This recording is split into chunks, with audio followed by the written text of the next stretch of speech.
Hey crew, I've got the key to my 2026 BMW M2 CS. I am so excited, and I actually haven't had to wait that long from ordering it because this is one of the first CSs the BMW has built. These are going to be some true first driving impressions, at least of my car, because I actually attended the media drive earlier this week. In fact, I flew home from that event in South Carolina. The dealership, Crevier BMW, super awesome people by the way, they picked me up at the airport, drove me to the dealership, I signed the paperwork, and drove my car home.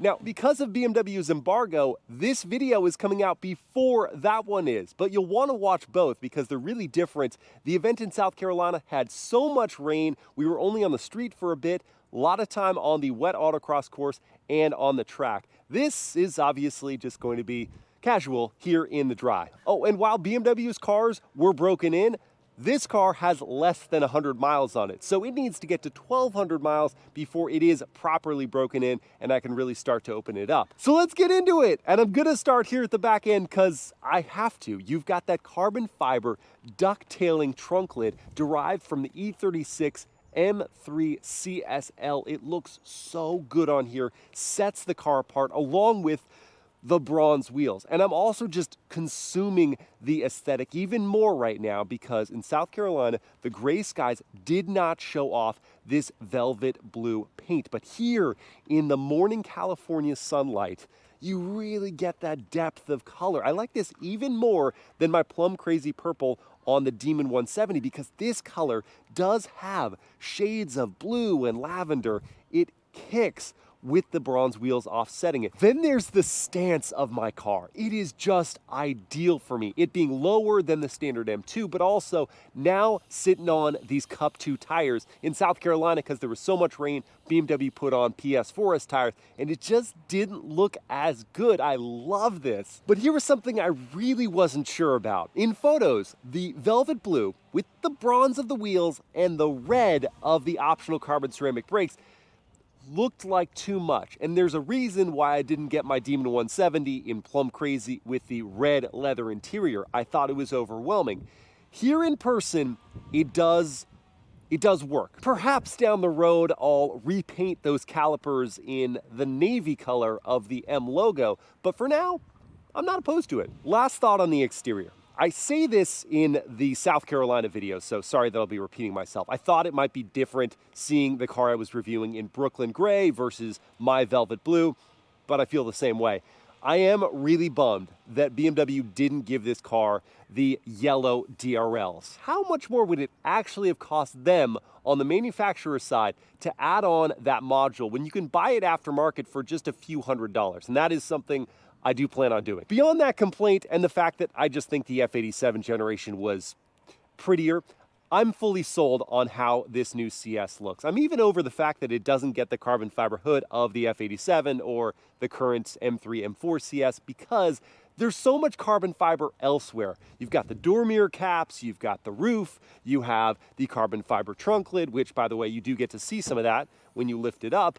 It's here in exposed matte, and then the diffuser, which is all in carbon fiber and does look more aggressive than the standard M2s. And after all that, when you go inside, things get crazy. I mean, this is particularly crazy for me because I'm coming out of my Demon 170, which has had the same interior for like 20 years, and this looks so modern and special with all of this carbon fiber. I had the privilege of completely ASMR unwrapping the whole interior because I asked the dealership not to take off any of the shipping packaging. So I got to feel and see all the pieces of carbon fiber that were all wrapped up beautifully. And here, just make this interior look so stinking cool. Now, like the Dodge, the CS has 2 doors, obviously. It also gets 4 seats though. And what really impresses me is that though this vehicle is significantly smaller than the Challenger, it's just as easy to get back into these seats, and I still am going to have legroom like in the Challenger, with my seating position being here for me at 6 feet. I'm not pressed against the carbon fiber. My head is pressed against the roof though. That is like the Challenger, so I can't get back to that headrest. Therefore, it's not going to be perfect for bigger adults, but we'll have to see if I can fit car seats because there are lower latch anchors and top tether points. And on my way from the back seats to the front, I was stopped by the third group of people just this morning within the last hour I've been parked here. This time some kids who were admiring the M2 CS. So I'm glad they're as enthusiastic as I am. All right, now getting into these front seats, this is very different from the Demon because they're just big couch chairs in that car. This time with the high side bolsters and the carbon buckets. You do have to be careful on your way in. You don't want to have an impact with that carbon hump in the center. Now closing up this door, from the driver's seat, these screens, the gauge cluster and the infotainment running the iDrive 8.5, super responsive, those are within the same curved glass housing. Looks super cool. And then you also have the head-up display. And now I'm just starting to sweat sitting here in the sun, so I'm going to start the car up. Already warning me of my upcoming service at 1,200 miles when I have, again, I think like 80 something miles on it. Yeah, 86 miles. Anyway, the car is on now, and let me get the AC going. I do have to go into the infotainment screen to work the climate functions. I wish those were some other buttons here, but at least I have the volume knob and seat controls for the media, and then I've got the iDrive controller, so if I don't want to reach over and touch the screen, take my eyes off the road, I can use that as well. I'm glad they keep some physical buttons, some physical controls here. And I love this steering wheel, the Alcantara wrapping.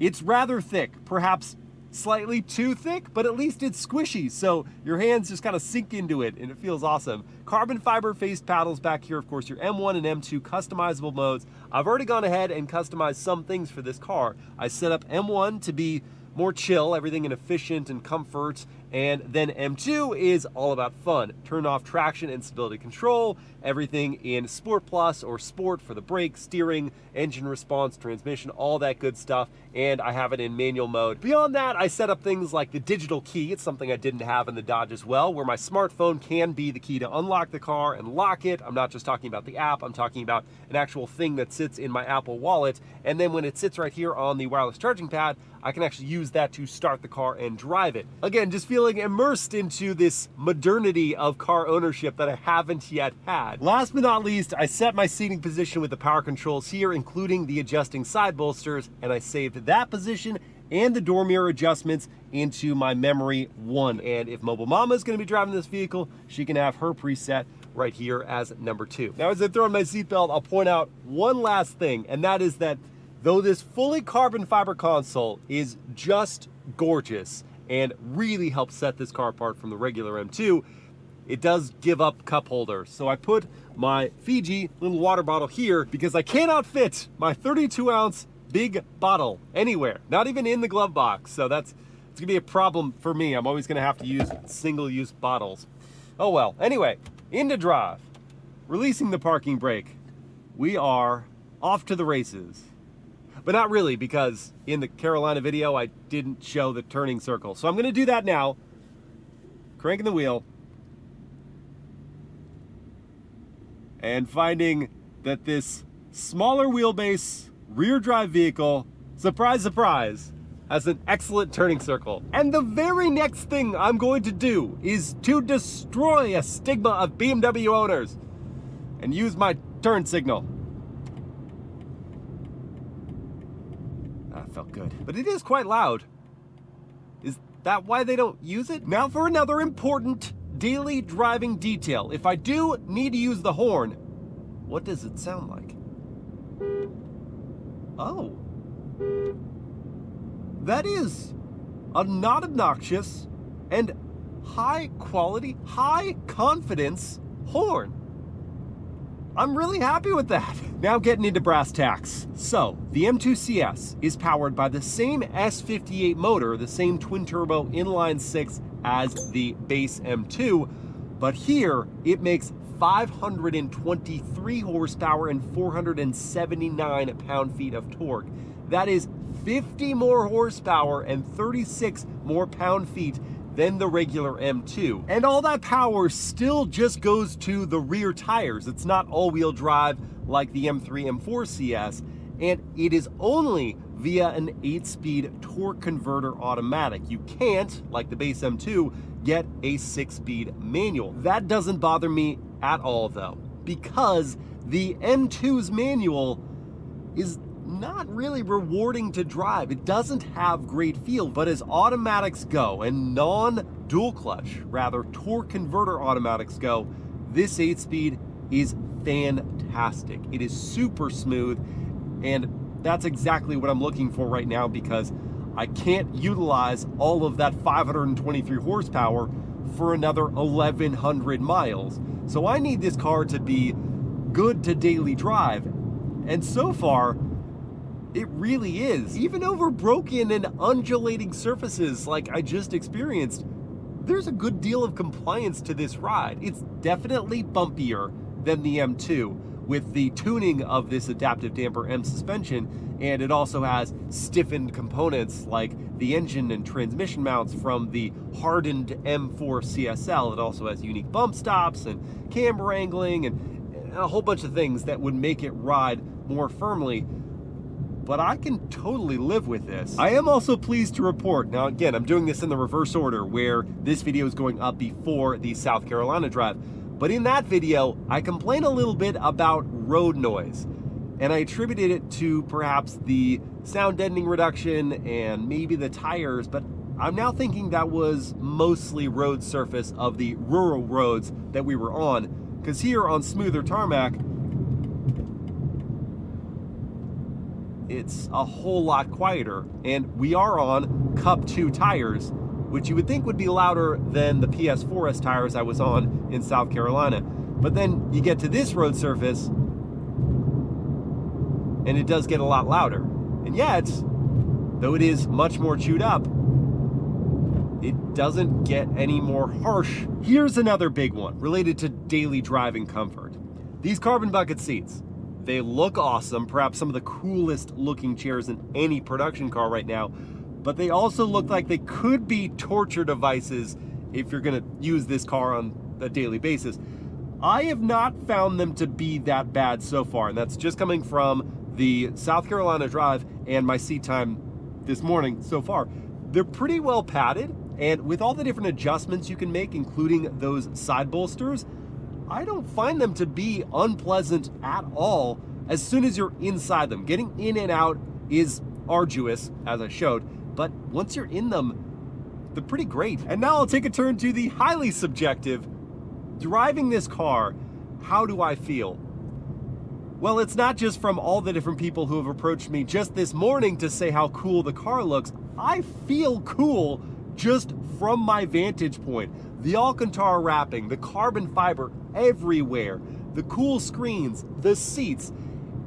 It feels like a special place to spend time, and I feel like my money was well spent in this cockpit, and my frame of reference is the equally priced, I'm talking within a few $100 MSRP, Demon 170. There will be plenty of time to dive deep into the performance of this car. I show a 0 to 60 in the South Carolina video, but it's very wet, so don't put any stock in that time.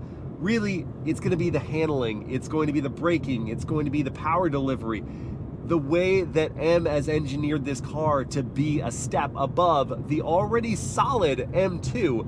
I can't wait for that. But in the next 1,100 miles, I'm actually really excited just to enjoy driving this car around town. The 170, I look forward to making a direct comparison of that car versus this, because they're so different, and yet they're both performance cars. They're both cars that get me excited, get me giddy. I'm so proud to own. I'm just happy to own a sports car again. Another M car. It's been so long since my E36 M3, and so much has changed. But so far, at least, the excitement is still here. And I'm gonna close out this first drive here on the highway, showing a feature I've never had on any car I have owned: adaptive cruise control. So I'm gonna set that, adjust my speed. You can change my following distance here or here. And then I don't have to use the throttle or brake.